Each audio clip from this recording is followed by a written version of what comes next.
Bienvenue les cadettes et les cadets. Avec ce premier cours sur le CSS, nous allons voir ensemble comment fonctionne ce langage partenaire de HTML. Tout d'abord, on va voir ensemble les origines de CSS. Pourquoi CSS a été créé finalement? Au tout départ, HTML portait non seulement le sens des balises comme on peut le voir aujourd'hui, mais également la responsabilité du style. Vous aviez dans les balises HTML des attributs spécifiques qui vous permettaient de définir des tailles, des couleurs, des formes, des bordures, etc. Mais on se retrouvait alors à avoir un HTML assez lourd à lire et surtout très lourd à maintenir. Ce qui fait que les développeurs ont décidé de séparer les responsabilités. Le HTML garderait la responsabilité du sens que les items ont et le CSS aura alors la responsabilité du style. Alors, comment on utilise le CSS? Pour ça, on va créer un nouveau fichier ici, tmp pour temporaire. Comme ça, on utilisera ce fichier uniquement pour le temps de secours.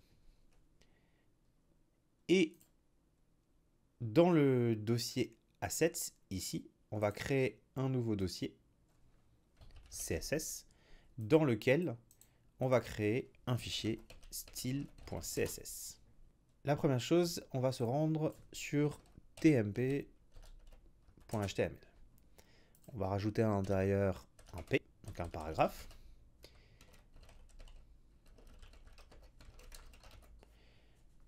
Et on va agrandir un petit peu pour mieux voir. Le premier paragraphe, donc, est écrit en noir par défaut. On va d'abord lui donner une couleur rouge. On peut donc utiliser ici en attribut l'attribut style color red. Vous voyez que du coup, le paragraphe est écrit en rouge.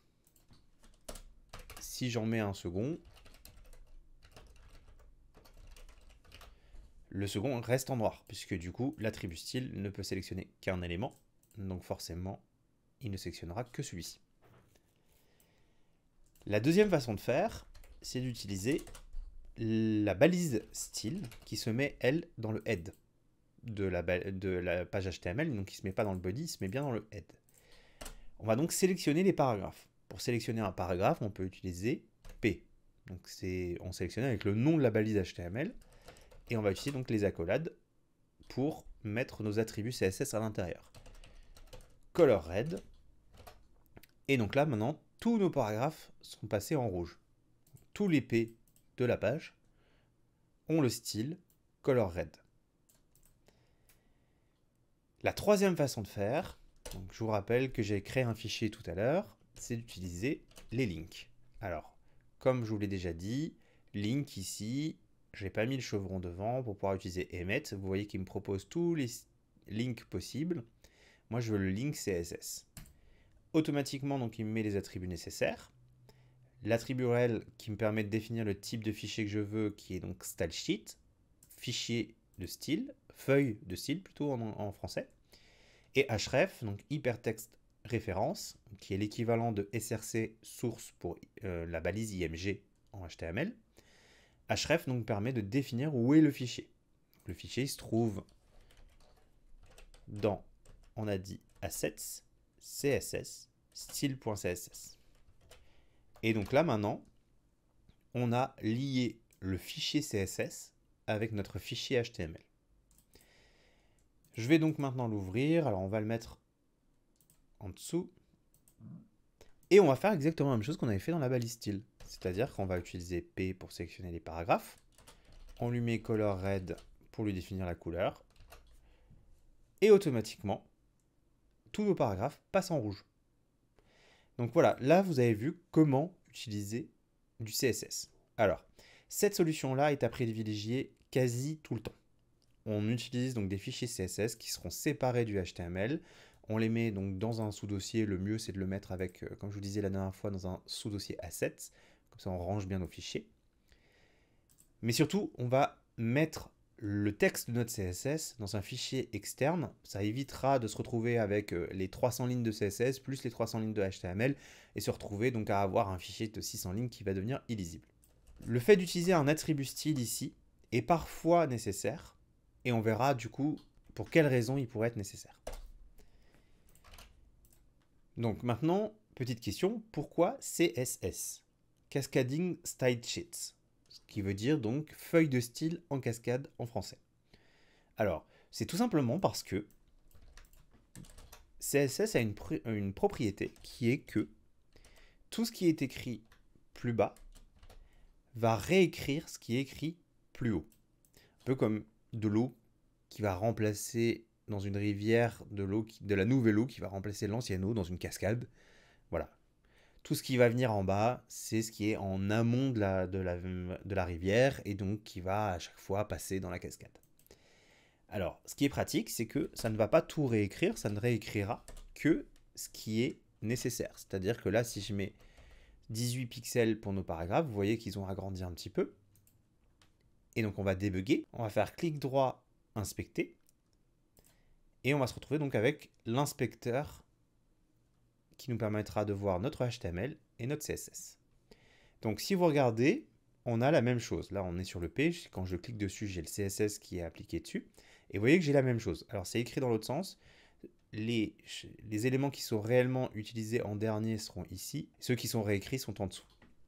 Donc, vous avez ici le color blue qui va réécrire, comme vous voyez, il est barré ici, qui va réécrire le color red. Mais vous voyez que le font size, lui, n'est pas réécrit. Tout simplement parce qu'il n'est pas redéfini ici. Si je le mets font size 15px, vous voyez que maintenant, le font size va réécrire celui-là. Dans l'inspecteur, je peux même, si je le souhaite, décocher un élément. Vous voyez que ça me permet de vérifier en direct ce que ça fait. Et ça me permet que si je décoche celui-ci, c'est celui-ci qui sera de nouveau opérationnel. Si je décoche celui-ci, c'est celui par défaut qui sera de nouveau disponible, donc qui est de 16 pixels. Voilà. Donc, CSS, Cascading Style Sheets, donc feuille de style en cascade, parce que ce qui est plus bas réécrit ce qui est plus haut. Par contre, ça fonctionne également si on a plusieurs fichiers. C'est-à-dire que si, par exemple, ici, je crée un deuxième fichier style2.css, je vais fermer ça, le style 2, on va le mettre en bas, on va mettre style 2 également là. Vous voyez que si ça, je le mets là, ce sera écrit en bleu. Parce que c'est plus bas. Étant donné que vous voyez que style 2, il est bien en dessous de style 1. Donc ça veut dire que tout le code qui est de style 2, c'est un peu comme s'il était écrit en dessous de style 1. Et donc forcément, il va réécrire puisqu'il est plus bas. Et donc maintenant, si par exemple, je monte le fichier ici, vous voyez que ça repasse en rouge, puisque celui-ci sera en dessous. Et donc forcément, on va se retrouver à avoir le rouge qui est plus bas que le bleu, et donc qui va réécrire. C'est pour ça que quand on va récupérer des fichiers externes en CSS, typiquement dans une librairie de CSS comme Bootstrap, Tailwind, ou d'autres fichiers CSS de ce type-là, on les mettra toujours au-dessus des nôtres. Ça permet comme ça, si jamais on met une option nous dans nos fichiers, ils ne seront pas réécrits par un élément de la librairie externe. La réécriture se fait donc en cascade, et ça permet donc, on le verra plus tard, de faire par exemple le responsive. On se basera sur cette capacité du CSS à réécrire pour faire par exemple le responsive. Le fait que les pages internet s'affichent sur plusieurs types d'écrans, smartphone, tablette, ordinateur, télévision 4K, etc., etc. Par contre, cette réécriture va avoir des règles. La règle pour la réécriture, c'est la priorisation. La priorisation se fait sur la précision du sélecteur. Donc, si je mets étoile, on va par exemple mettre étoile. Donc là, si je commente cette ligne-là, je vais utiliser donc un sélecteur qui est l'étoile qui permet de tout sélectionner. Si par exemple je mets color red, ça permet donc de sélectionner tous les éléments. C'est-à-dire que par exemple si je mets un H1 qui a un titre, le titre sera aussi écrit en rouge, puisque du coup l'étoile permet de tout sélectionner. Maintenant, si je remets le P et que je mets un blue, vous voyez que les paragraphes passent en bleu. Pourquoi? Alors que l'étoile sélectionne bien les paragraphes, on l'a vu. L'étoile est en dessous du P, donc normalement, la couleur ici devrait réécrire cette couleur ici. Mais en fait, c'est parce que lorsque un sélecteur est plus précis qu'un autre, il passera outre la réécriture qui est dite de cascade. Donc, un P ne sélectionne que les paragraphes, alors qu'une étoile sélectionne tous les éléments. Donc, P est forcément plus précis que étoile. Donc, P sera prioritaire sur l'étoile, même s'il est écrit plus haut. Donc, ça, c'est extrêmement important parce que c'est une source d'erreur importante en CSS. C'est que lorsqu'on écrit du CSS, parfois on se dit mais pourquoi ça ne marche pas? Pourquoi il ne sélectionne pas correctement les choses? Parfois c'est juste une histoire de priorisation. Si on regarde le P, et en fait pour vérifier justement, si on regarde le P, vous voyez que l'étoile et le P seront tous les deux sur cet élément-là. Mais l'étoile est en dessous parce qu'elle est moins prioritaire que le P. En fait, là, dans l'ordre, dans l'inspecteur, les éléments seront triés par priorisation, et donc par précision. Ensuite, un moyen d'être encore plus précis, si par exemple je veux paragraphe dans une section, si je fais section espace P, ce que je dis comme sélecteur ici, alors on va juste enlever la petite vague en mettant quelque chose. Quand j'utilise ce sélecteur-là, ce que je dis, c'est que je veux les P qui sont dans des sections. Quand je mets un espace entre les deux sélecteurs, ça veut dire à l'intérieur d'eux. Donc en fait, c'est comme ici dans le HTML, le P, il est à l'intérieur de la section. Là, le sélecteur P, il est à l'intérieur de la section.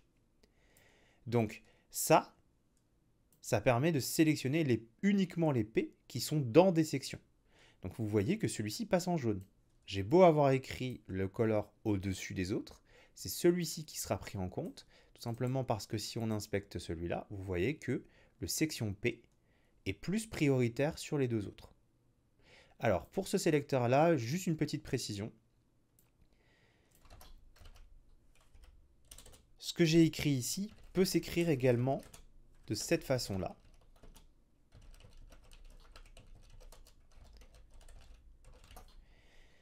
C'est juste que pour l'instant, on n'utilise pas encore cette syntaxe, tout simplement parce qu'elle n'est pas encore disponible sur la version principale de Firefox. Elle est disponible uniquement sur Firefox 117, qui est la toute dernière version à être sortie, mais qui n'est pas encore utilisée massivement par les utilisateurs de Firefox, tout simplement parce que actuellement, la version qu'on dit ESR, qui est la version qui est maintenue de manière longue, donc qui est celle qui est utilisée par exemple dans les entreprises ou dans les écoles, elle est encore à la version 115. Donc, c'est pourquoi on n'utilise pas encore cette syntaxe, mais c'est une syntaxe qui existe depuis cette année et qui est donc disponible dans Safari et dans Chrome, mais qui n'est pas encore disponible massivement dans Firefox. Donc, je vous montre que ça existe, mais pour l'instant, on ne va pas l'utiliser pour cette raison-là, mais c'est l'équivalent de ça. En fait, ça permet de mimer un peu le même fonctionnement qu'on avait en HTML, section P et le P à l'intérieur de la section. Là, le P, il est réellement à l'intérieur de la section. Voilà. Donc, pour ce qui est de la priorisation, quand on est plus précis en spécifiant quel P on veut, eh ben, on va être plus précis et passer outre la réécriture qui est plus basse du P classique. Et évidemment, si par exemple j'ai un header ici et que j'ai un P paragraphe dans le header et que je mets section header, donc un header qui est dans une section, un P qui est dans le header qui lui-même est dans la section, color orange, vous voyez que celui-ci passe bien en orange parce que je suis encore plus prioritaire puisque je précise 2 niveaux de profondeur. Là, j'en ai qu'un niveau de profondeur. Donc forcément, celui-ci est plus précis que celui-ci. Donc, il sera plus prioritaire. Voilà, donc ça, c'est pour ce qui est des niveaux de profondeur. Donc l'étoile, tout, P, le nom, les niveaux de profondeur de plus en plus profonds. Et vous voyez que si je regarde le P qui est ici, il est au-dessus. Ensuite,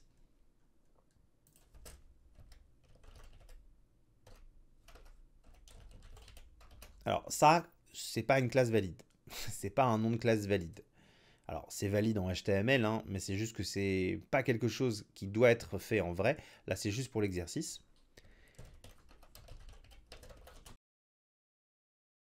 Parce qu'on met un sens à nos classes pour qu'on comprenne ce qu'elle est censée faire, pour pouvoir aussi derrière la retrouver plus facilement. Là, P-class, ça veut rien dire. Donc, c'est pas à faire, c'est juste pour l'exercice. Donc là, je peux lui mettre un color. Je vais y arriver. Purple. Et donc, vous voyez que celui-là est passé en violet. Tout simplement parce que une classe, c'est plus prioritaire que tous les autres éléments qu'on a vus avant, puisque on va spécifiquement s'embêter entre guillemets à mettre une classe à un élément. Donc c'est qu'on veut le cibler spécifiquement, et donc forcément ça va rendre les choses plus prioritaires que le reste. Et donc si par exemple je mets une classe ici, vous voyez que celui-ci passe bien en violet. Tout simplement parce que la classe est prioritaire sur le niveau de profondeur. Et on peut être, avec le nombre de niveaux de profondeur que vous voulez, la classe sera toujours prioritaire sur cet élément-là. Après, on peut également, si on le souhaite, alors là, ça n'a pas une grande utilité, mais on peut mixer les deux, c'est-à-dire qu'on peut dire toutes les classes qui sont dans cette section. Alors ça sélectionnera exactement le même, pour ce qui est de celui-ci en tous les cas, mais là, ça n'a pas grand intérêt, mais par contre, celui-ci sera plus prioritaire que celui-là, puisque là, on a non seulement la classe, mais également un niveau de profondeur qui rajoute une priorisation sur cette classe. Et le dernier sélecteur qui nous intéresse, c'est l'ID. Donc, tout à l'heure, la classe, c'est avec un point qu'on la sélectionne. L'ID, c'est avec un dièse. Donc, PID. Je vais lui mettre un color. Qu'est-ce que j'ai pour encore? Green. Vous voyez que là, celui-ci, il va passer en vert. Pourquoi? Parce que l'ID est prioritaire sur tout le reste. Si vous vous rappelez le cours sur le HTML, l'ID est unique, c'est-à-dire qu'il peut être qu'une seule fois sur la page et un élément ne peut avoir qu'un seul ID. Donc forcément, comme ça ne sélectionne qu'un seul élément, ce sera toujours plus prioritaire qu'une classe qui, elle, peut sélectionner plusieurs éléments. Donc là, on ne sélectionnera toujours qu'un seul. Donc de toute façon, on ne peut pas être plus prioritaire ici dans le CSS.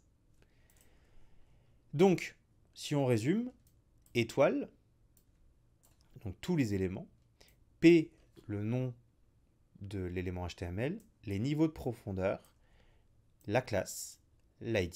Ça, c'est l'ordre de priorisation, donc du plus précis au moins précis. Ensuite, on a un moyen, ici par exemple,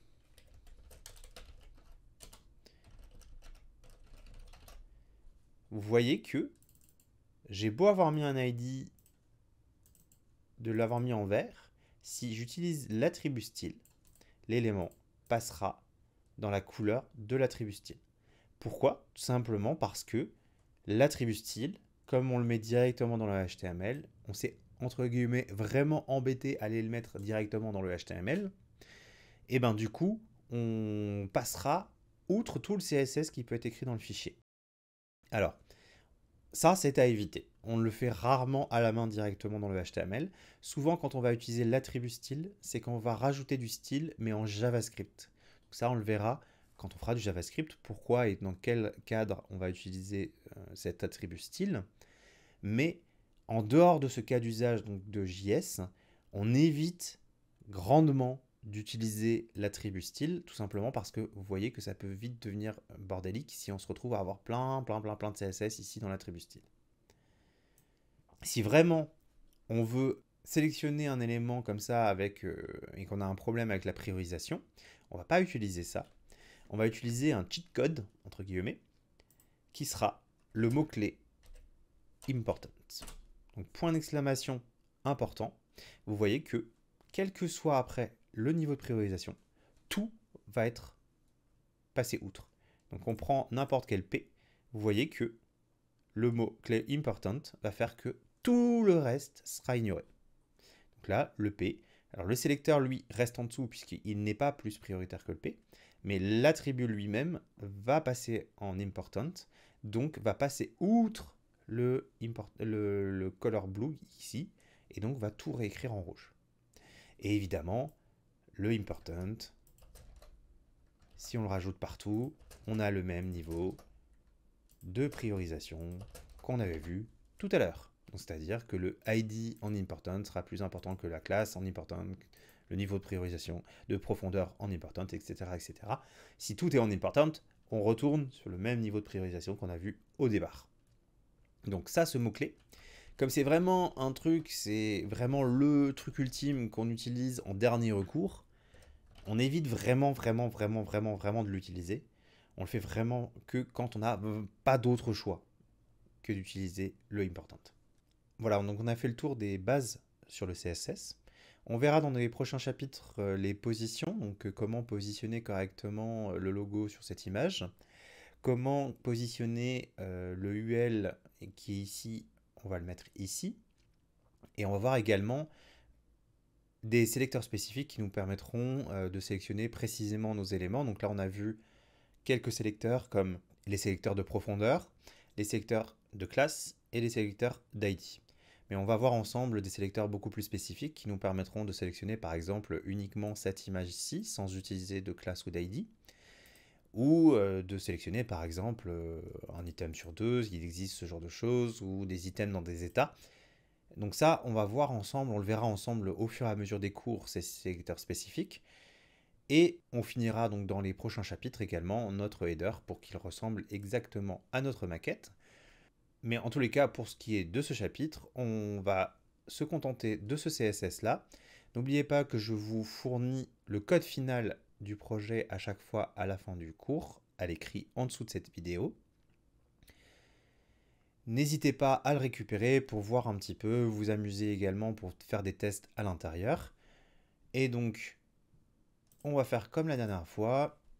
On ouvre le terminal, un guide status d'abord, pour voir quels sont les fichiers qui ont été modifiés. Donc là, j'ai juste le HTML et le fichier CSS, le dossier CSS avec le fichier style à l'intérieur. Donc là, je peux faire un git add all, puisque ce sont tous les éléments. Et je vais faire un git commit. Comme la dernière fois, je récupère dans Gitmoji le commit. Donc là, j'ai fait du style surtout. Donc c'est UI. Ajouter ou modifier le... Donc UI, ça veut dire User Interface and Style Files. Donc j'ai ajouté ou modifié donc, le style ou un fichier de style. C'est exactement ce que j'ai fait aujourd'hui. Donc, -M pour ajouter un message. Je rajoute ma petite icône pour dire que j'ai fait du style. Et je vais faire create style file and style the navbar. Voilà. Donc j'ai commité. Donc maintenant, on voit que tous les fichiers sont passés en blanc. J'ai plus rien en vert. Ça, ici, on est en vert, on n'est plus en jaune. Et si je fais un git status, tout est propre. Donc voilà, on a fini pour aujourd'hui. Je vous donne rendez-vous donc dans les prochains chapitres pour voir la suite du CSS et la suite du HTML. C'était l'instructeur Guildo pour le Front de Libération d'Internet.